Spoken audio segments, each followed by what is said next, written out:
हर हर महादेव श्री शिवाय। नमस्तुभ्यम श्री शिवाय, नमस्तुभ्यम श्री शिवाय, नमस्तुभ्यम श्री शिवाय, नमस्तुभ्यम श्री शिवाय, नमस्तुभ्यम। आज दिनांक 30 अक्टूबर 2024। आज हम लोग चतुर्दशी में प्रवेश कर रहे हैं, साथ ही शिवरात्रि भी है। आज का दिन बहुत ही महत्वपूर्ण है। आज के इस महत्वपूर्ण दिन को हम लोग बुधवार है, यानी गणेश जी का वार भी। आज मासिक शिवरात्रि होने के कारण आज का अद्भुत काल है। आज रूप चतुर्दशी भी है और आज कार्तिक मास का कृष्ण पक्ष की चतुर्दशी भी है।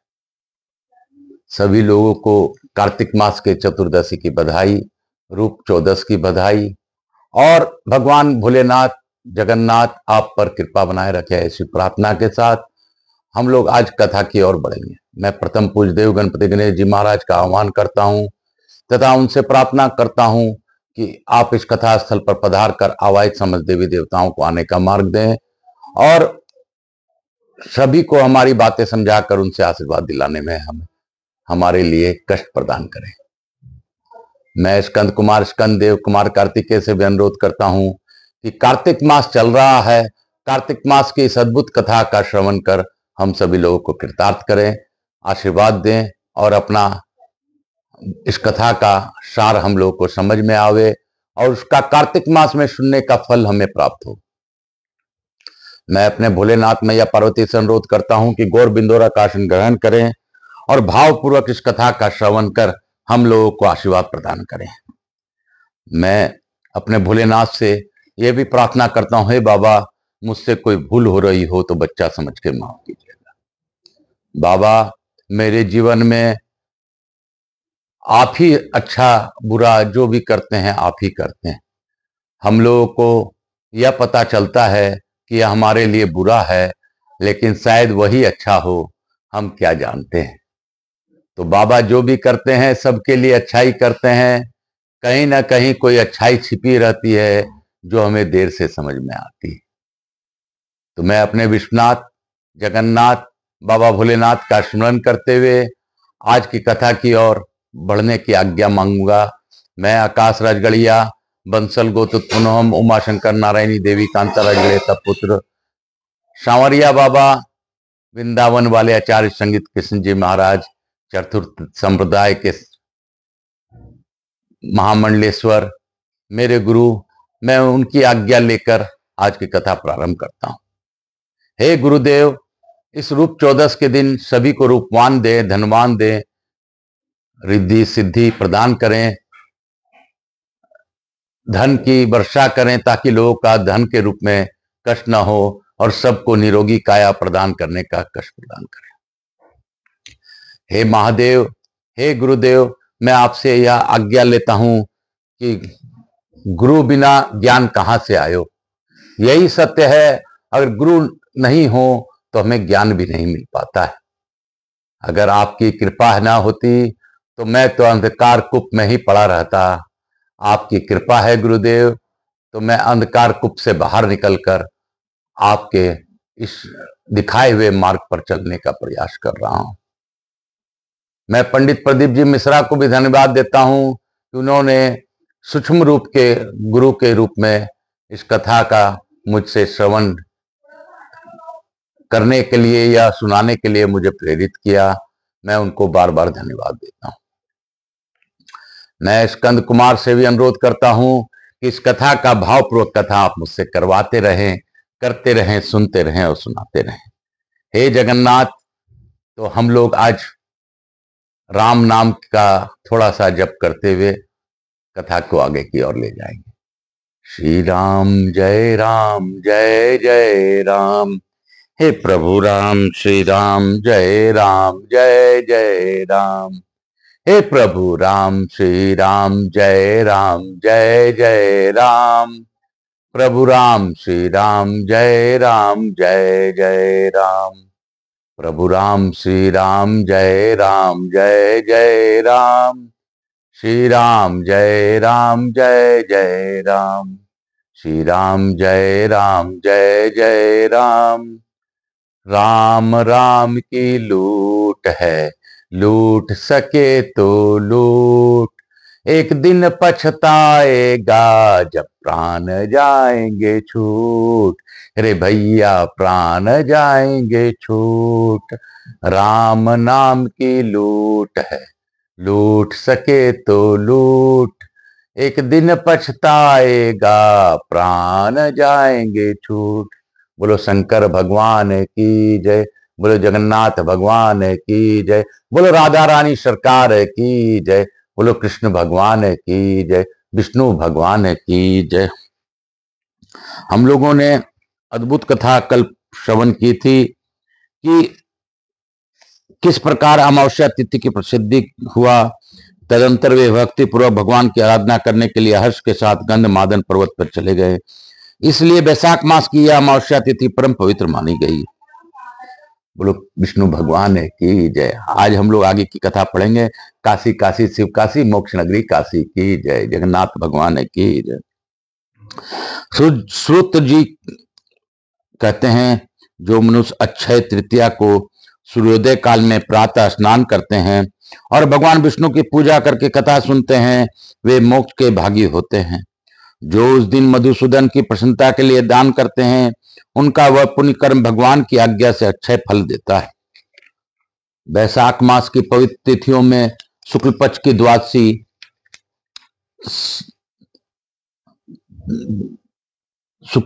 द्वादशी समस्त पाप राशि का विनाश करने वाली है।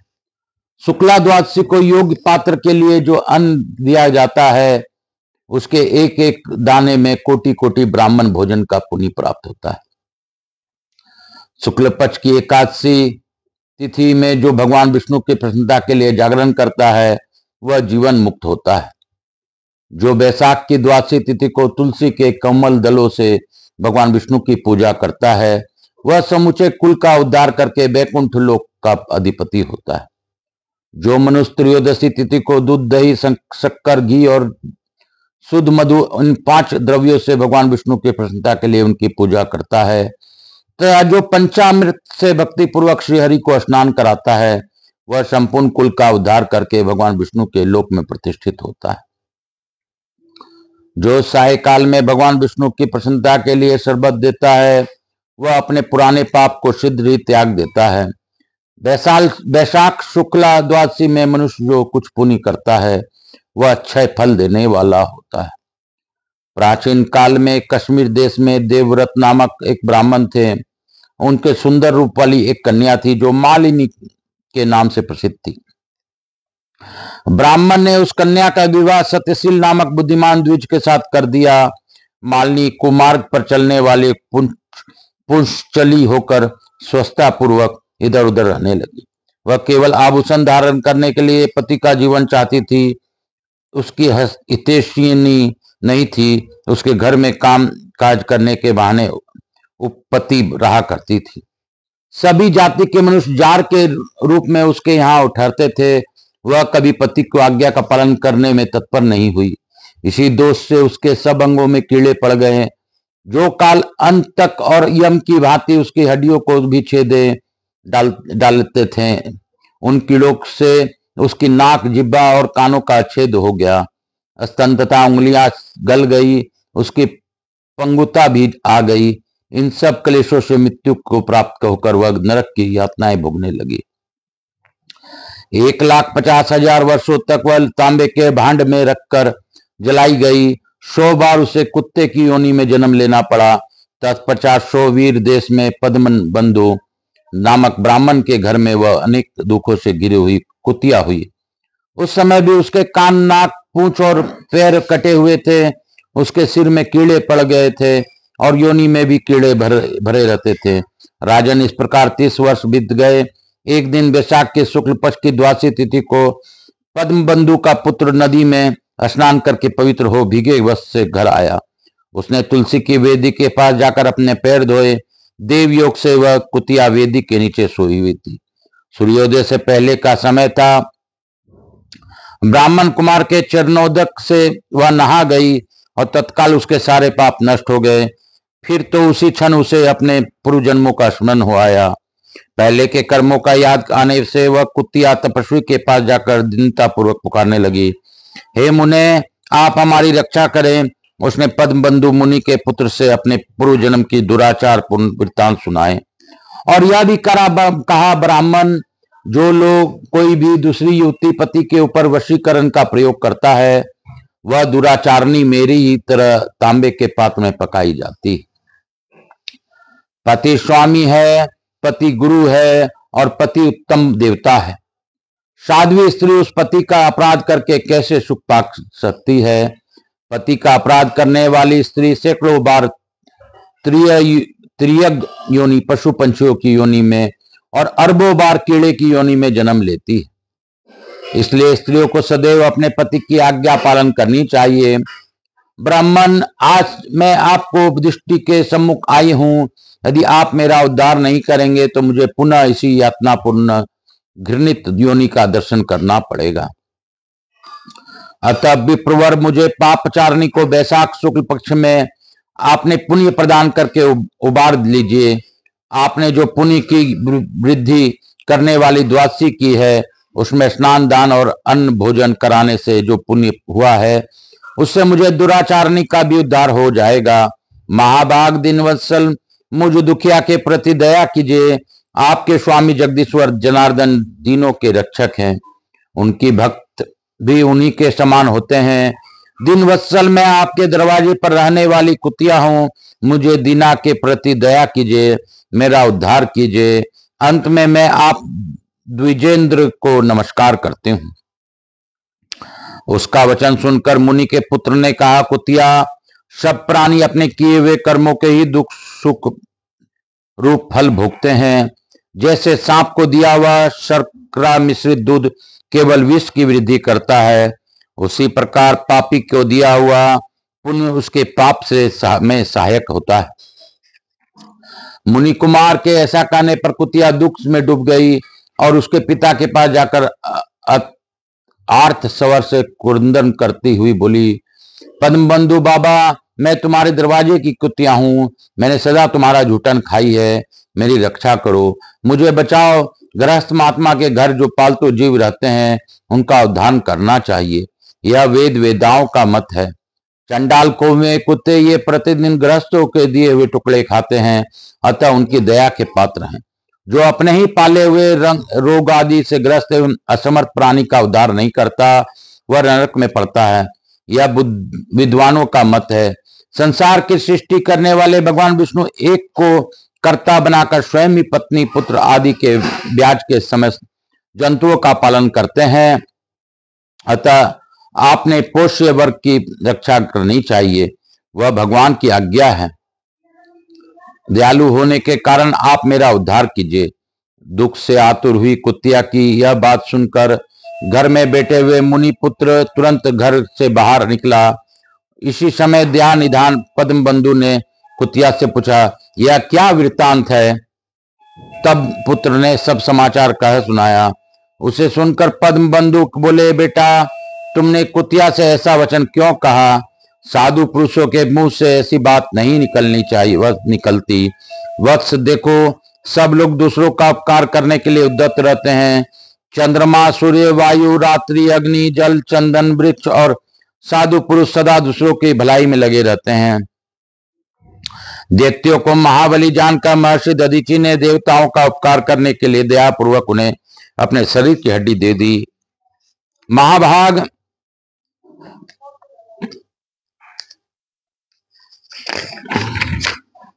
पूर्व काल में राजा शिवी ने कबूतर के प्राण बचाने के लिए भूखे बाज को अपने शरीर का मांस दे दिया था। पहले इस पृथ्वी पर जीमुतवाहन नामक राजा हो गए हैं। उन्होंने एक सर्प का प्राण बचाने के लिए महात्मा गरुड़ को अपना जीवन समर्पित कर दिया था। इसलिए विद्वान ब्राह्मण को दयालु होना चाहिए। क्या इंद्रदेव शुद्ध स्थान में ही वर्षा करते हैं, अशुद्ध स्थान में जल नहीं बरसाते? क्या चंद्रमा चंडालों के घर में प्रवेश नहीं करते? अतः बार बार प्रार्थना करने वाली इस कुतिया में का मैं अपने पुण्यों से उद्धार करूंगा। इस प्रकार पुत्र की मान्यता का निराकार करके परम बुद्धिमान पद्म बंधु ने संकल्प किया, कुतिया ले, मैंने द्वादशी का महापुनि तुझे दे दिया।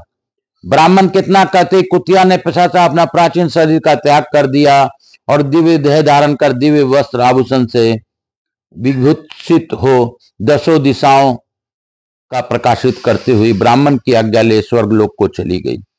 वहां महान सुखों का उपभोग करके इस पृथ्वी पर भगवान नर नारायण के अंश से में उर्वशी नाम से प्रकट हुई। बोलो कृष्ण भगवान है की जय, बोलो विष्णु भगवान है की जय, बोलो मेरे महादेव की जय, बोलो जगन्नाथ भगवान है की जय, राधा रानी सरकार है की जय। किस प्रकार बैसाख मास के द्वादशी तिथि का फल प्रदान कर देने मात्र से किस प्रकार उस कुतिया का उद्धार हुआ, इस कथा से हम लोगों को पता चला।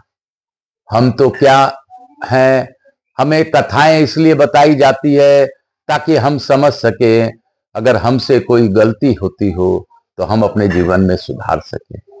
ये कथाएं सिर्फ इसीलिए मुनियों द्वारा रची गई है, महापुराणों में पुराणों में बताई गई है, ताकि हम समझ सके, मेरे भोलेनाथ की बातों को हम स्मरण रख सके। मेरे जगन्नाथ, शंकर शंभो, मेरे विश्वनाथ, मेरे काशीपति दिनाथ, मेरे जगन्नाथ द्वारकाधीश विष्णु और राम कृष्ण, जो भी आप कहें, उनकी यह अद्भुत कथा हम लोगों के जीवन को सुधारने वाली है।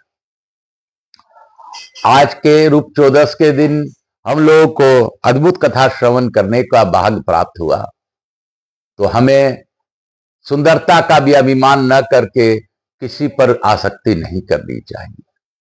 हमें देव कृपा प्राप्त करने के लिए निमित्त कार्य करना चाहिए। देव ही हैं जो हमारे जीवन में अच्छे फल हमें प्रदान करते हैं। तो बाबा भोलेनाथ आप सभी को अच्छी रूप दें, आपका शरीर निरोगी रखें, लक्ष्मी प्रदान करें और आपके सुखों में वृद्धि करें। इसके लिए आकाश राजगरिया यूट्यूब चैनल को जन जन तक पहुंचाने में मेरी सहायता कीजिए और ज्यादा से ज्यादा सब्सक्राइबर बनाइए। मैं गारंटी देता हूं कि एक सब्सक्राइबर भी आपने अपने जीवन काल में बनाया है, तो अगर आप वृद्धि करते रहेंगे तो आपके कष्ट स्नेह स्नेह कम होते रहेंगे। क्योंकि जिस प्रकार धर्म ग्रंथ का प्रचार करने मात्र से सभी के कष्ट दूर हो जाते हैं, सुनाने मात्र से उनके भी कष्ट दूर होते हैं। तो मैं तो प्रयास कर रहा हूं, आपको लाठी लगाने की जरूरत है। काल हरा, दुख हरा, दारी धरा, कष्ट हरा, हर हर महादेव। हम लोग लघु आरती करेंगे और इस कथा को यहीं पे आज विराम देंगे। इस अध्याय के साथ ही हम लोग आज इस कथा को यहीं पे विराम देंगे। बो भवम बम भोला, नाचे मेरा भोला, हर हर महादेव। ओम नमो भगवते वासुदेवाय, वासुदेवाय कृष्णचंद्राय। ओम नमो भगवते वासुदेवाय। कपूर गौरम करुणावतारम, संसार सारम भुजगेंद्रहारम, सदा वसंतम हृदयारविंदे, भवम भवानी सहितम नमामि। श्री राम जय राम, जय जय राम, श्री राम जय राम, जय जय राम, श्री राम जय राम, जय जय राम। यहाँ के स्थान देवता, वास्तु देवता, ग्राम देवता, क्षेत्रपाल देवता, समस्त देवी देवताभ्यो नमः। मातृ देव्य व पितृदेव व सब पितृ देवताभ्यो नमो नमः। भक्त वत्सलाय नमो नमः। स्कंद पुराणाय नमो नमः। समस्त देवी देवताभ्यो नमो नमः। हर हर महादेव। काल हरा, दुख हरा, दारी धरा, कष्ट हरा, हर हर महादेव। शंभु शंभु शंभु बोल बम का नारा है, बाबा एक सहारा। मैं प्रथम पूज्य देव गणपति गणेश जी महाराज से अनुरोध करता हूं कि हे गणेश जी महाराज, हे लक्ष्मी जी महारानी, हे रिद्धि सिद्धि, हे शुभ लाभ, हे कुबेर जी महाराज, हे धनवंतरी भगवान, आप हमारे यहाँ निवास रहकर अखंड कृपा बनाए रखें। आवाई समझ देवी देवताओं से अनुरोध करता हूं कि आप हम सभी लोगों को आशीर्वाद प्रदान कर अपने स्थान को गमन करें। पुनः बुलाने पर पधार कर हम सभी लोगों को कृतार्थ करें, आशीर्वाद प्रदान करें। मैं स्कंद कुमार स्कंद देव से भी अनुरोध करता हूं, कुमार कार्तिकेय जी, कार्तिक मास में अद्भुत कथा हम लोग को श्रवण करने मिली है। आप ही हमें कथा करवा लें, सुन लें और सुनवा लें, और सभी को इस कार्तिक मास में स्कंद पुराण सुनने का फल प्रदान करें। मैं अपने भोलेनाथ मैया पार्वती को भी धन्यवाद देता हूं कि उन्होंने भावपूर्वक इस कथा का श्रवण किया और हम लोगों से को आशीर्वाद दिया। हे बाबा, मुझसे कोई भूल हो रही हो तो क्षमा कीजिएगा। आप विश्व का कल्याण कीजिए। जो भी इस कथा का ऑनलाइन श्रवण करे उन लोगों को कष्ट को कम कर दीजिए। बाबा, आप तो सचमुच देने वाले हैं, आप ही देते हैं, आप ही करते हैं, हम तो बस निमित्त मात्र हैं। काल हर दुख हर दारी धरा कष्ट हर, हर हर महादेव, हर हर महादेव, हर हर। बोल बम का नारा है, बाबा एक सहारा है। ओम नमो भगवते वासुदेवाय, वासुदेवाय कृष्णचंद्राय। ओम नमो भगवते वासुदेवाय, ओम नमो भगवते वासुदेवाय, ओम नमो भगवते वासुदेवाय, ओम नमो भगवते वासुदेवाय, ओम नमो भगवते वासुदेव। हर हर महादेव। शंभु शंभु शंभु।